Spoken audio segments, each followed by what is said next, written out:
privilege that we have, and I really appreciate much in his life because where I visited the place 2,000 years ago, it was the place that 2,000 years ago, and I visited it the last 2 years ago. And the place that the birth of Jesus Christ that done 2,000 years ago, and you will really appreciate it if you go to the place concerning about the birth of Jesus Christ. And there is a purpose in it. Not only in the Zion, not only to the people of Israel, but also the Gentile nation. That the Gentile nation might come to Christ. Because we are not belong to the Jewish family. We are not a Jew. We are Gentiles. And what does it mean when you say a Gentile? When you say the word Gentile means non-Jew. Hindi tayo belong sa mga Hudyo. And even we are not part of them. But we are so thankful because of the grace of God. Dahil sa biyaya ng ating Panginoon, mga kapatid, tayo'y nakarating sa Diyos sa pamamagitan ng Panginoon sa Kristo. Why, Pastor? Saan tayo patungo? We are all bound for the eternal punishment and the eternal judgment of God because of our sins. Dahil sa ating mga kasalanan. And we thank the Lord because Jesus Christ came 2,000 years ago. That even if you're going to go to the account of the book of Malachi, to the dispensation of the book of Matthew, for 400 years more than people, they didn't speak about the name of God. They did not call on the name of the Lord. It seems that they live without God. People live in darkness, but praise God, because Jesus Christ is the light that shines in darkness. So it is impossible for the believers of Jesus Christ, mark this word, to walk in darkness because they are in light. Mahirap na ikaw ay mananampalataya na sinasabi natin na si Kristo'y nasa atin at siya ang liwanag ng ating buhay at pagkatapos tayo'y namumuhay sa kadiliman. What do you think? Kapatid, what do you think of that? Are you really saved? May I ask you a question about it? Because the true saved, the true born again, there is conviction inside. If you have sinned against God, then you come to God. You cried out because of sin. Pero pag ikaw ay, doing things that it seems that still pleasing you, kapatid, I think you are doing wrong. But we praise the Lord for the salvation that He had given to every one of us. And the light that shineth in darkness, that is in the person of Jesus Christ. Kaya ngayon, pag-uusapan panag ay puno ng pag-asa. Tama ba, kapatid? What are the things in darkness?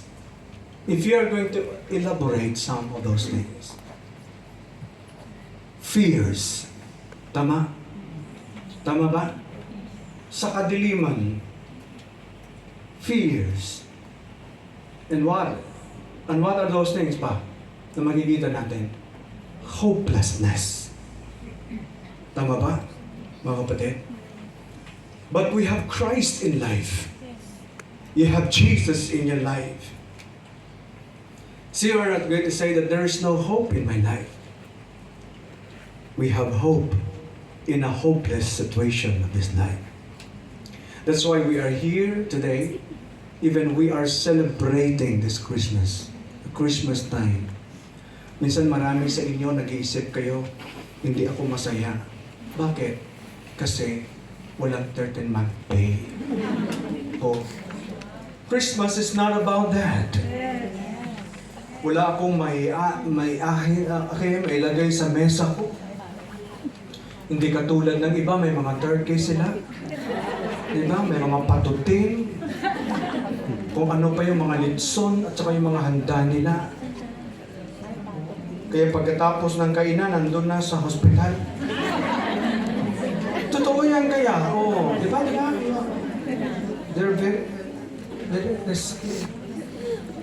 Iniisip natin, nakala natin yung Pasko patungkol sa pagkain. Our home is not happy. You know why? It's because sinasabi mo na wala kaming Christmas tree, walang Christmas light, napakadilim ng bahay namin, walang saya, sapagkat walang Christmas tree at walang Christmas light. That is not the essence of Christmas. That's not. It's not all about the bonus, pero iba talaga may bonus naman eh, siyempre. But it is not about it. Christmas is all about the Savior. Celebrating. Kaya nag-narrate si Sir Marlo kanina. Sa narration niya, all for Him is a celebration. Celebration. We are going to celebrate is because we are saved. Amen? Amen. You are going to enjoy the great blessing that God has given you because of the salvation that you receive in the person of Christ, that we live in darkness and now we are in light. We are in Christ. So we are not in darkness anymore because we are in Christ. Amen? That's the essence of Christmas.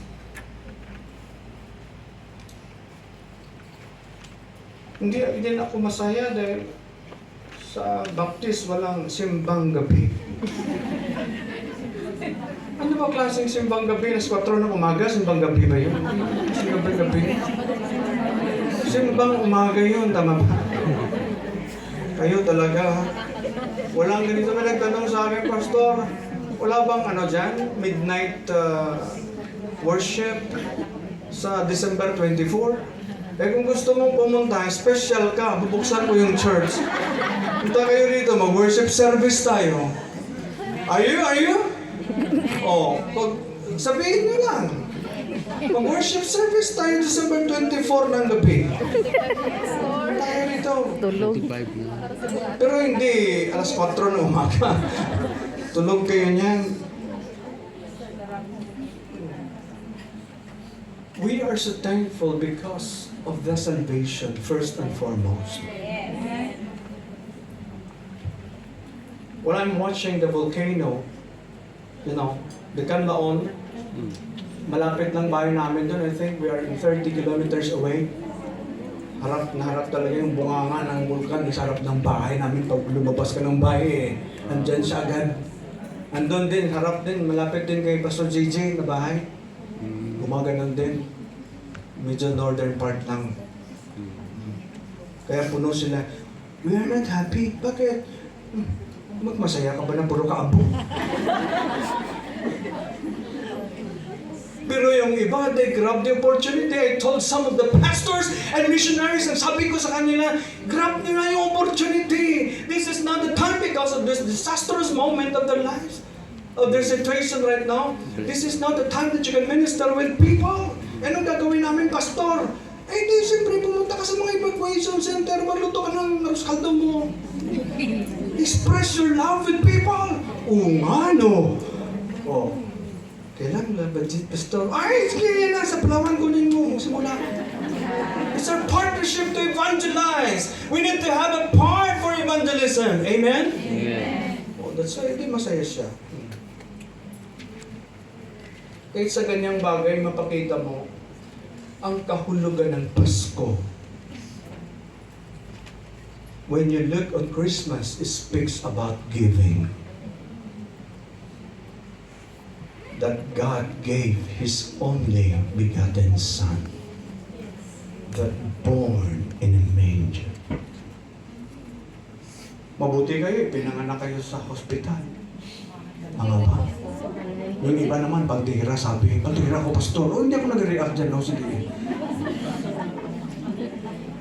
Pero pagmasdan mo ang Panginoong Jesucristo, the humble birth of Jesus, His humility, O CR. His coming in a humble way. He came, and you're gonna see His humility. That's why kung ikaw ay tagasunod ng Panginoong Jesucristo, wala sa puso mo ang kayabangan. Amen. Tama ba? Amen. Nasa puso mo palagi, you are humble in the sight of God. Because you are the follower of Jesus Christ. And when we talk about another essence of Christmas, it's all about giving. Because He gave His only begotten Son. And His birth. And He was born in Bethlehem. When you say Bethlehem, the house of bread. The house of bread. What does it mean when you say bread? It speaks of satisfaction.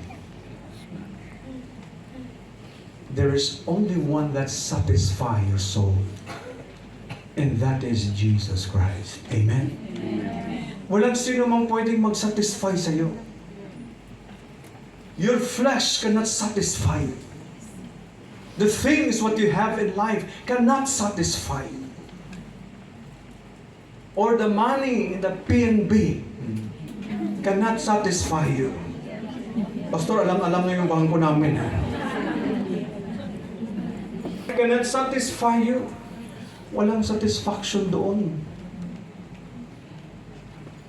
The only one that satisfies your soul is Jesus. There is only one that can give you peace. Is Jesus Christ. And you cannot buy peace. Fish you can, but peace you cannot. That only God can give you that kind of peace. Siya lang pwedeng magbigay niyan sa'yo. Or joy. O kaya'y maging masaya ang buhay mo. Minsan iniisip natin, wala na talagang saya ang puso ko. Magkakabuhag-buhag na tayo dahil wala nang saya sa puso. Wala nang pag-ibig. Nag-i-emote ka sa Facebook. Walang-wala na lahat. Ano ba ang meron? Tatanong pa, ano ba ang meron ako? Ano ba ang meron ako? Listen to me carefully. Walang satisfaction ang mundo. There is only one that satisfies you and can give you peace in this life, and that is in the person of Jesus Christ that you must have in your life. Amen? Na dapat meron sa buhay mo. Siya lang, kapatid, mga minamahal. And He is the source of love. That's why the Father gave to us Jesus as the source of everything in this life. Because even your heart is so deceitful. Minsan puso mo, niloloko ka ng puso. Ang kainto anay ka mga duway. The same with your mind too. Meron akong kaibigan, sabi ko sa kanya, Day, ba't ka ba nangingialam? Hindi ako nangingialam. Sabi ko, binigay sa'yo ng Diyos ang kilay mo. Bakit mo kiniskis yan? Pagkatapos, nilagyan mo ng lapis. Ano ba ang ano? Ay, Pastor Raymond, masyado kang pakialamero sa mga bata. Wala ka bang satisfaction sa sarili mo? Pastor, that's for the girl. Huwag ka nang makialam. Eh, di rin ako nakialam. Kaya pag mag-usap-usap, din ako nakialam. Alam mo, kahit sa sarili natin, halimbawa lang na, kahit sa sarili natin, hindi tayo nasasatisfy. Tama ba? Ganon din ako noon. Totoo yan mga kapatid. Noon. Hindi kilay. Ito talaga si Marlo. Pisto ka niyan, ha? Kala mo, hindi kilay. Ilong. Akalain mo, when I was a missionary in Thailand, when I was working with the Buddhist ministry, reaching 5 people to the gospel of Christ. Merong pira-pira naman na pastor doon, supported by United States, siyempre pag-Amerika. Eh ako wala. Sabi niya, ano bang desire mo? Ikaw yung desire ko talaga na maayos ko yung ilong ko. Alam mo, Brad, gusto kitang kumanta, Brad eh. Mag-concert tayo sa Thailand. Pero kailangan mga gwapo tayo, ha? Sige, sige. Eh, siyempre napakasakali ako. Sabi ko, kaya yung ilong ko. Pumasok sa isip niya. Sabi niya, magkibig. Gusto mo, i-introduce kita. Sabi ko, nag-iisip ako, nung nanood ako dun sa YouTube, nagpa-open ng ilong niya. Tapos hindi na nabalik sa audio. Mas lalong, naging pango. Sabi ko, Brad, kontento na ako dito. Bahala na ganito lang siya. Basta importante, meron akong ilong. Kasi ang pag-create ng Panginoon, bakit ganyan yan? Yan ang bagay. Tama! Yan ang bagay sa'yo. Tama ba? Amen. Ngayon, pag tumangos ito, sabi ng doktor, sabi niya, mahirap kang huminga. Diba? Di bagay sa'yo. Pumunta ako, Sir Marlon, ng Thailand nung last month ba yun? Sa mission natin sa Thailand. Meron namang bagong offer. 100,000 baht. Sabi ko, wala akong pera. Pero baka may mag-sponsor sa'yo, pag-pray ka namin. Talaga, oo. Ano yun? Kasi hinawakan talaga yung buhok ko. Sabi niya, wala na talaga yung buhok mo. Pero tingnan mo, timpang-timpang na, wala nang dito sa kabila, meron dito, wala. Dito sa wala na talaga. Hindi ka magiging appreciated sa madla. Kasi tingnan mo, kahit sa buhok mo, kahit, sabi ko pala, hikay man yung tao niya. Eh, ang sabi ko, Brad, sabi ko, Pastor, satisfy na ako kung anong meron ako. Kasi darating naman yung panahon hindi sa matagal na panahon na yun.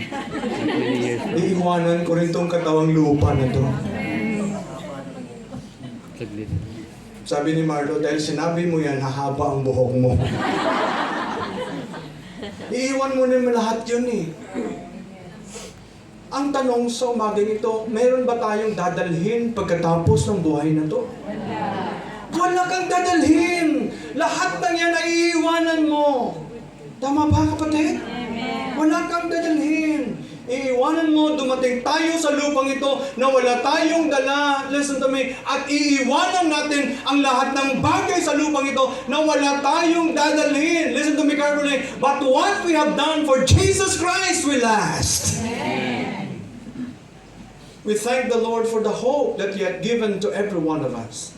The light that shineth in darkness, and that light was Jesus. Let us read John 8:12. Ready, start. Then spake Jesus again unto them, saying, I am the light of the world. He that followeth me shall not walk in darkness, but shall have the light of life. And that light is life. And that's Jesus. Jesus is our eternal life. Eternal life is in the person of Christ. To our visitors today, eternal life is not in your good works. Not in your faithfulness. Not to being faithful, not being good.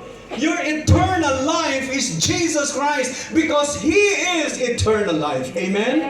And He said, I am the way, the truth, and the life, and no man cometh unto the Father but by me. The only way to heaven is Jesus, not your good works. Not also by the law, o kaya'y kautusan. Dinibati pa ako. So, ibig sabihin, talaga kayo mga Baptist, di kayo sumusunod sa kautusan. So, bakit sinabi ko ba na hindi kami sumusunod sa kautusan? Kasi ikaw, yung paniniwala mo, sundin mo ang lahat ng kautusan para mapunta na siya sa langit. Ngayon, ang tinanong ko sa kanya, ngayon, tanong ko sa'yo, nasunod mo ba? Kaya nga pinipilit ko. Pinipilit daw niya na sundin. You do not know that Jesus Christ came to fulfill the law? Because He is the fulfillment of everything that you... Are you with me? That's why He came. That we might have life. And that life is Jesus. And the light of life. Ang ating Panginoong Hesukristo. Mga kapatid. Kaya kahit anong sunod ng tao, patungkol sa kautusan, mga minamahal, walang taong nakasunod nito. Kaya dumating ang Panginoon, we have now, listen, the time of grace. Because everything in this life is by God's grace. What an amazing grace of God. The favor of God that you are not worthy of that eternal life. Pero ibinigay ng Panginoon sa iyo. So the essence of Christmas is all about giving. Giving. Ang pagbibigay. Hindi lang yung mga bagay na ating binibigay, kundi ang ating buhay. Napakinggan niyo ba kanina yung, ano ba, what can I give Him? Kung ako ay shepherd, I will give him a lamb. If I am a man of knowledge, I want to give him my part. Now, if I'm going to ask you a question, ano ba ang pwede kong maibigay sa Panginoon? What can I give Him? At may bibigay ko sa Panginoon. Ikaw nang makasagot niyan. Pero ang pinakaunang ibigay mo ay ang buhay mo sa Kanya. Bakit, Pastor? Dahil mahirap ibigay ang mga bagay na meron tayo kung ang buhay mo ay hindi mo binigay sa Diyos. At hindi ito committed sa Panginoon. Kahit nga, hindi ba mga kapatid, pag ang buhay mo talaga ay hindi talaga naibigay fully sa Panginoon at hindi committed sa Panginoon, bisan magkuot sa bulsa mo, doon nabudlayan ka. Totoo yan. Ano ibig sabihin yan, Pastor? Yan bang kumuha ka sa packet mo at magbigay ka sa offering, parang nahirapan ka. Tama ba? Merong isa, narinig ko kaya, magkano binigay mo? Binigay mo lahat, 300. Ba't mo binigay? Wala tayong Jollibee mamaya. Ba't mo inubos? Nagtitingin-tinginan pa silang dalawa. Eh di wala na, hindi lang may baon ako. O nag-smile siya sa akin, nakita ko siya. O di ba? Di ba? Hindi siya nagsimba, yung nagsabi sa'yo, ikaw talaga pastor. Wala mo kayong alam, bakit ba? Ba't kayo? Ba't mo inubos lahat? Hindi wala na tayo pang Jollibee. Sabi niya, may baon naman ako. Pero yung nagbigay, ang saya-saya kaya niya. Oo. Pero yung nagmumurmur, wala tayong pang Jollibee. Hindi mo explain yung mukha. But when we talk of giving, there must have a great joy in heart to give. Listen, hindi ka naman nagbigay. Listen to me carefully. yung binigay mo ay di naman sa'yo. Ang tanong ko, my question is, before we end, ano ba ang meron ka?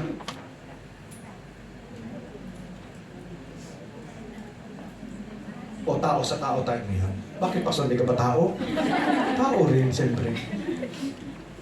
Tingnan mo, ano bang meron ka? Wala. Kahit buhok, di yan sa'yo. Tama ba? Oh. Yung pinutol mong kilay, di yan sa'yo. Do you understand what I'm saying? Mga kapatid? Hindi yan sa'yo. Wala tayong pagmamayari ng anumang bagay sa ating sarili. Do you understand what I'm saying? We don't have in our lives. That's why what we have right now, provided by God, even the breath in your nostril, your strength, your ability, your wisdom, everything that you have in this life, your work, your family, your children, the properties that you have, provided by God for you, it is not yours, it is of God. It is God who owns everything in this life. That's why whatever possible we have that we can give to God, it is still of God. Nagbigay ka, nakala mo galing sa'yo, pero din yun sa'yo eh. God provide for you that you might give to Him. Amen ba? Amen. Binigyan ka ng Panginoon ng trabaho. Tama ba?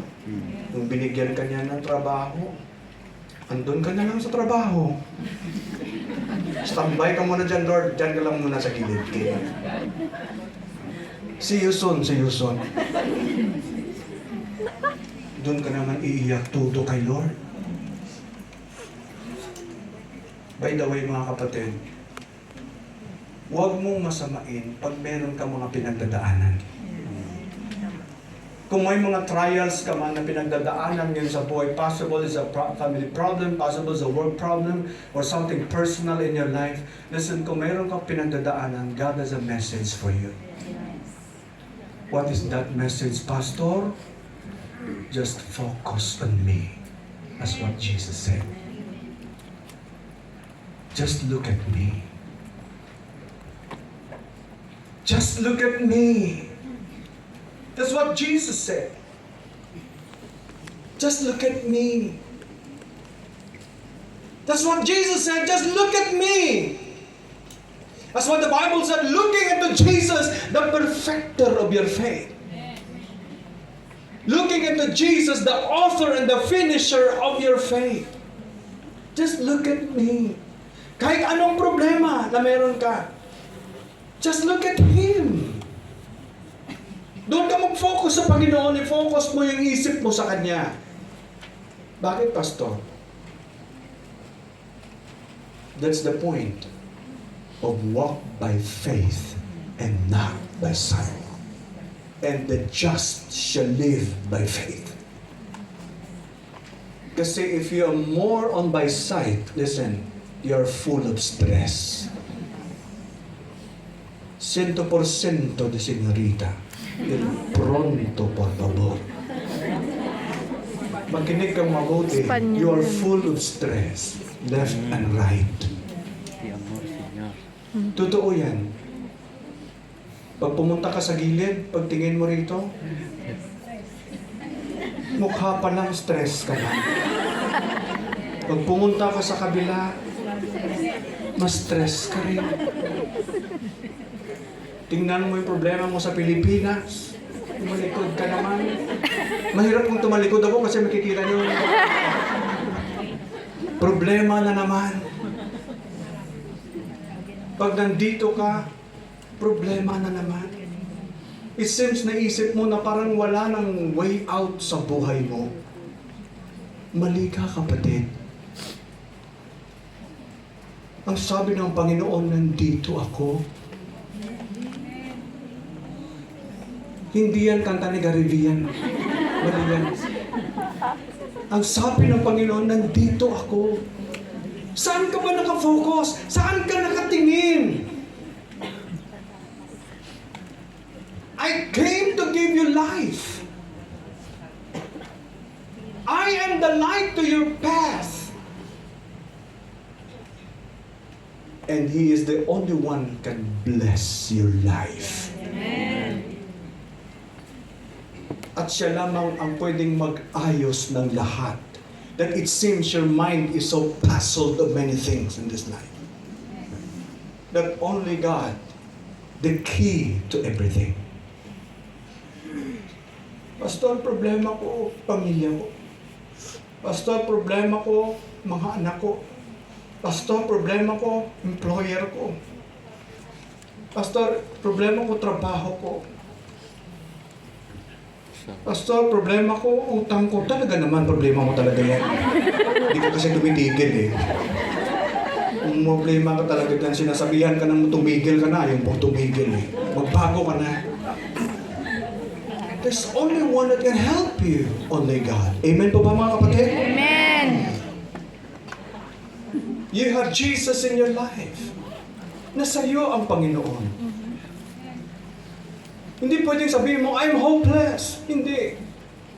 Ibigay mo sa Panginoon, come unto me, all ye labor and heavily laden, and I will give you rest. And I will give you rest. Kung talagang mabigat sa iyo, bigay mo sa akin yan. I will help you. I will build you up. I will strengthen you. I will equip you. I will equip you. I will.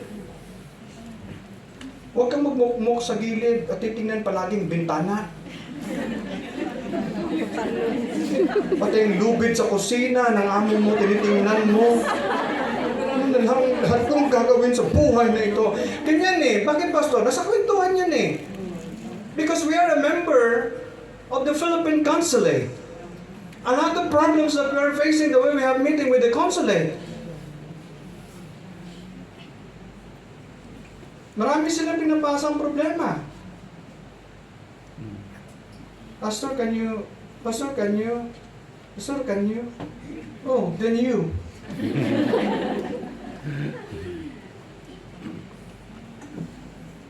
If you're facing a problem that you're not able, you have Jesus. Amen.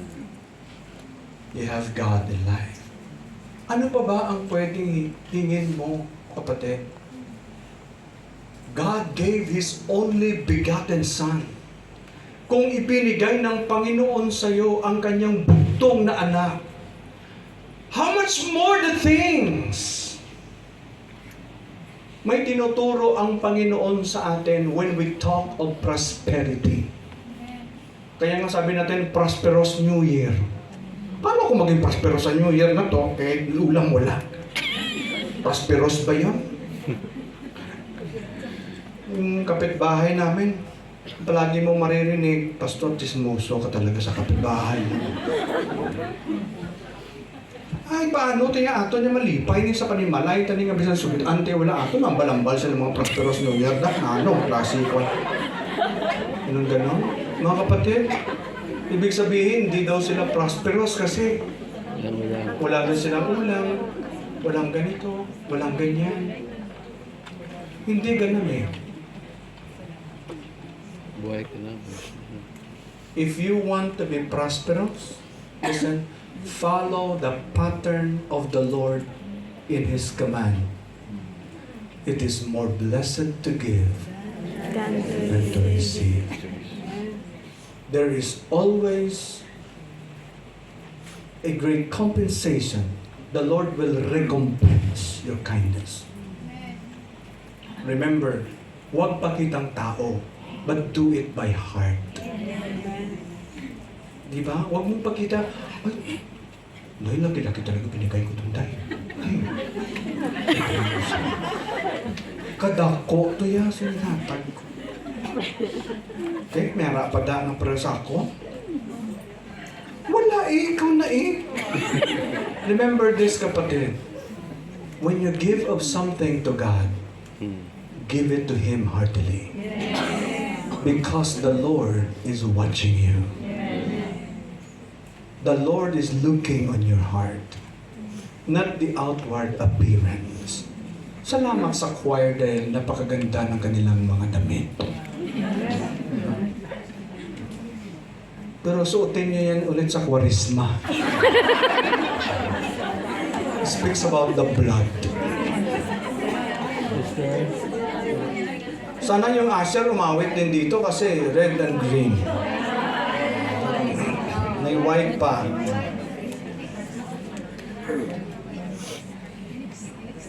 Do you have Jesus in your life? Sa ating mga bisita sa umagang ito, you need Jesus, the greatest gift of God for you ever. Amen. He is the greatest gift. Hindi yung Rolls Royce. Tesla. Ay, first time ko nakasakay ng Tesla. Walang sound. Walang ganun-ganun katulad ng mga Toyota. Ikaw, pag sumakay ka sa sasakyan ko, mako, gigiwang-giwang sa sasakyan ko.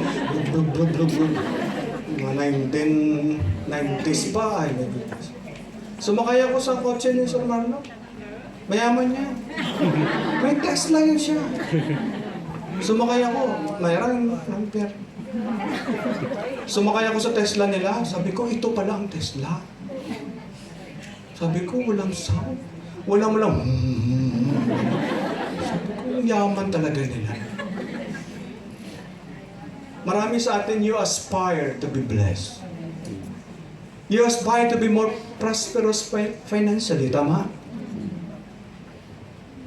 Sowing and reaping trials.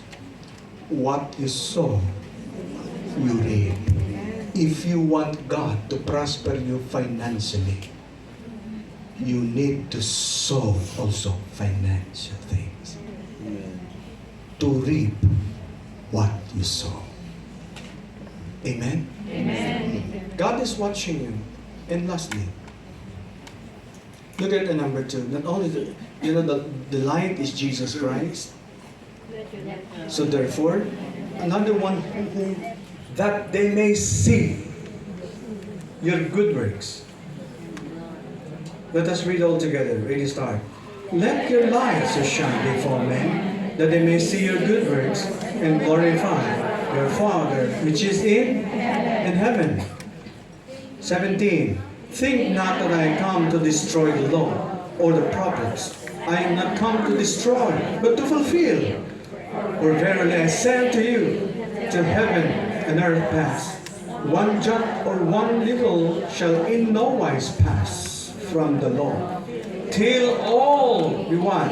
Fulfilled. What is written in the Bible fulfilled.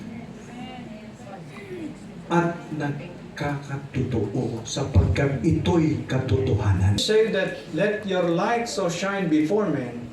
Pastor, isa din pala ako sa light. Hindi. You don't have light. Jesus is the light. The one that you receive in your life. The light that you receive. Jesus said, I am the light. Then you receive that light. So therefore, you have the light because you receive the light. So therefore, let your light, and that light is Jesus in your life, that they may see your good works and glorify your Father which is in heaven. Now, ang question. Nakakalungkot minsan sa buhay ng mananampalataya, parang hindi nakikita ang light sa atin. The light is Jesus. Kasi pag sinabi mong Kristiyano ka, alam mo sinong unang pangalan ang maalala ng tao pag sinabi mong Kristiyano ka? Si Kristo. Di ba? Sabihin nila, di ba Christian ka? Ba't yun ang ugali mo? Binabiblame pa ang Panginoon. Saan ang Kristo sa'yo? Parang ginaganon ka pa, tama ba? Alam mo kasi, napakahirap minsan tayo mga mananampalataya. Namumuhay tayo na hindi nakita ang Panginoon sa buhay natin. Dapat ang Kristo ay makita sa buhay natin. And then number 2, hindi lang yun. Kapag ikaw ay merong Kristo sa buhay, mga kapatid, listen to me carefully, you are a generous person in everything. Talaga, Pastor? Yes. Because that's one of the attribute that Christ na meron siya. Ano yun? Listen, that He is a generous one.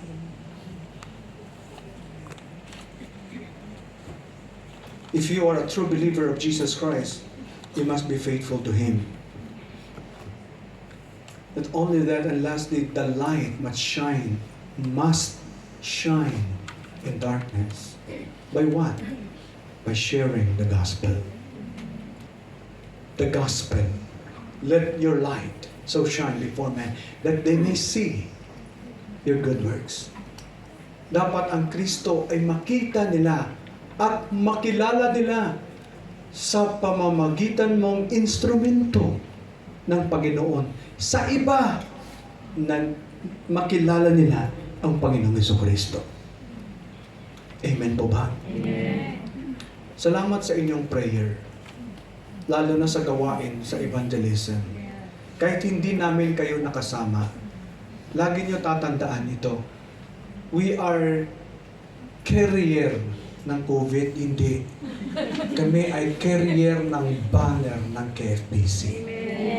Wherever we are, they are asking our church, the Chinese community, asking where our church, government officials, they ask question, where's your church? One of the officer, opisyal ng Hong Kong from mainland, he asked me question, he talked about, where's your church? Oh, we are in the Manny Street. Oh, in Hong Kong. That's in the Colon City. Belong to the Colon City. Yeah, I know.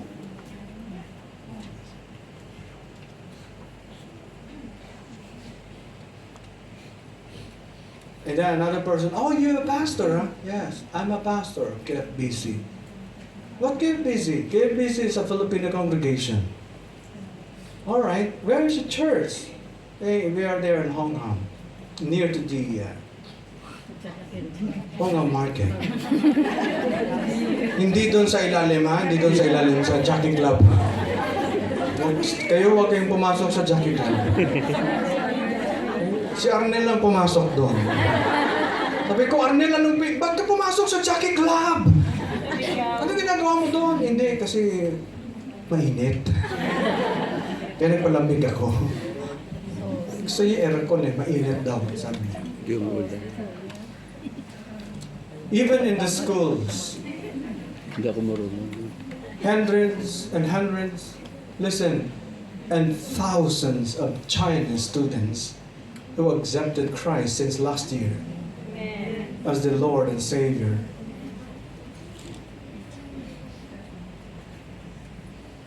But Pastor,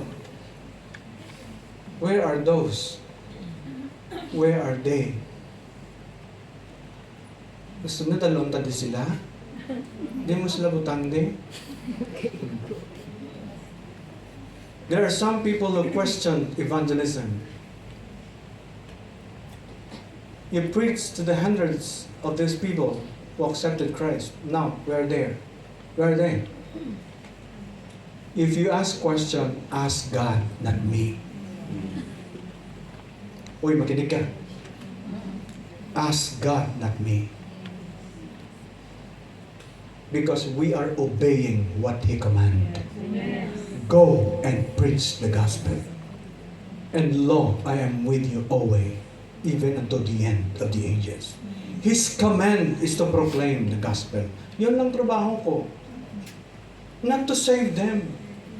Oh, di katulad sa isang Bible student na bago pa lang sa Bible school. Bart, saan ka galing? Doon. Nag-evangelism. Ilang yung nasave mo doon? 5 sila nasave ko. Aba, terrible. Buti savior ka. You are not the one. You are just an instrument that used by God. Amen? Mga kapatid? Let this light shine to others also. It is not just a near accident that the church is here. Na merong KFBC, everything is in God's plan. Na merong KFBC dito sa Hong Kong. Everything is in the plan of God. It is not an accident that the KFBC engaging in proclaiming the gospel and reaching more Chinese people and other nationalities in this country. It is not just like that. God has a purpose to everything. Na maabot ang bansang ito ng magandang balita. Amen. Some of their parents are atheists. They don't believe God. Palagi yan nandyan eh. Mas faithful pa yan sila sa atin. They are faithful there. Yes. Kahit yung mga anak nila, ipakilala natin sa kanila ang Panginoon. Na makilala nila ang Panginoong Diyos sa pamamagitan ng Panginoong Kristo na sila'y magkaroon ng buhay na walang hanggan. Just share the gospel, proclaim the gospel, at hayaan mo ang Panginoon na siyang kumilos sa lahat. Amen? Yung iba sa inyo magpo-forgot, yung iba sa inyo ay uuwi. Listen to me carefully. Reach out to your family. Share the gospel to them that they might know the light. The light in the person Of Jesus. of Jesus Christ. Because there is no eternal life. Listen, maikli na lang ang panahon mo. Pastor, mahaba pa. Hindi. Maikli nga eh. Napakaikli ng iyong panahon sa lupang ito. Paghandaan mo yan sa mga bisita natin sa umaga ito. God's desire for you to be saved. Are you willing to receive the gift of eternal life in the person of Christ? Amen. Or you are going to disregard it? Let us pray. We thank you, Father, for the great light that we receive. And that light is Jesus. And this is my prayer. A prayer of commitment. Thank you for your birth. Thank you that you are born for us. Thank you, Lord, that you are born for us to be saved. And now we have that eternal life. The sacrifice, a humble birth, until the time you have been crucified on the cross, that we might have life. And the light that shineth in darkness in your person.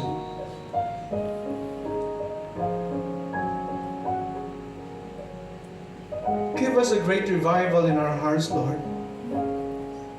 Use us to proclaim the light, that they may see our good works and glorify the Father, which is in heaven. Well, bow still and eyes closed. To all of our visitors today, kung meron tayong mga bisita sa umagang ito, masasabi mo ba sa iyong sarili sa umagang ito, Pastor, I thank the Lord because He gave His only Son, the Lord Jesus, for me to be saved. Now I realize that He gave me that great love for me. Na mahal ako ng Panginoon. Pastor, I am willing to receive the greatest gift in my life. The greatest gift of all is Jesus, my salvation. Not my good works, not myself, not the things of the world, but Jesus alone.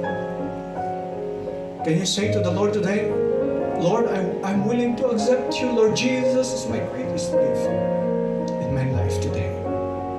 Kung ikaw ay aming bisita sa umagang ito, pwede mo bang itaas ang iyong kanang kamay sa Panginoon? Sabihin mo, Lord, tatanggapin ko ang regalong yan. Salamat. Meron pa ba? Meron tayong 2, 3, 4, 5, 6. Meron pa ba? 7, 8. Salamat po. Mamaya po, meron po mga counselors mag-ibig sa inyo. Yung bahagi. 8, meron pa ba? Huwag kang mahiya. Tanggapin mo ang regalong yan. He is the greatest gift that God offered to you. Wala na ibang pang gift. The gift of the world, everything is nothing. But the greatest gift that remains for all eternity is the gift from God. And that is His only begotten Son that given to you. It is the gift of God that you might have eternal life. God bless you. God bless you. Meron pa ba? Sa mga bisita natin. God bless you, ate. God bless you. To all our members in the church. We are so thankful for this Christmas because God had given us a great privilege. Now this morning, can you sing to the Lord, Lord, thank you that you're born for me. Thank you for what you have done for me. Your humble birth, your sacrifices on the cross. And now you are in the right hand of the Father. And this is my prayer. Handa akong ipaggamit aking buhay sa paglilingkod sa iyo. Yan ba ang desire ng puso mo, kapatid? When Christ gave His life for you, can you give also your life? Can you give also your life to Him? Yes, Pastor, ibigay ko ng buhay ko. Ibinigay ng Diyos sa akin ang lahat. Ang lahat. Siya ang Panginoong Yesus. Ang lahat sa Ama ay binigay sa akin ang pinaka-the best na para ako ay maligtas. Because without Him, there's no eternal life. Without Him, there's no salvation. Now I'm willing to serve the Lord. Is that your desire, kapatid? Can you give your right hand to God to make a commitment to Him in this 2024? God bless you. God bless you. God bless you. God bless you. God bless you. God bless you. God bless you. God bless you. God bless you. God bless you. God bless you. God bless you. Sa mga members natin, God bless you. God bless you. God bless you. Can we give thanks to God today to all our members? Yung mga members natin. As the Lord invites us to come to the altar today, and at our altar call, can you come to the altar today and make the commitment to the Lord? And you're going to say, Lord, here's my life. Can you come to the altar today, to those who are raising your hand? Give all your burdens to the Lord. Give everything to the Filipino Baptist Church to bring forth a great revival, to evangelize this country, our fellow Filipinos, other nationalities, wherever we are, whatever we do, wherever we go. Give us that burden, Lord God, to share the light. And that light is Jesus. May your great grace abound to every life today. Bless their commitment, O Lord. May your great love will be upon them.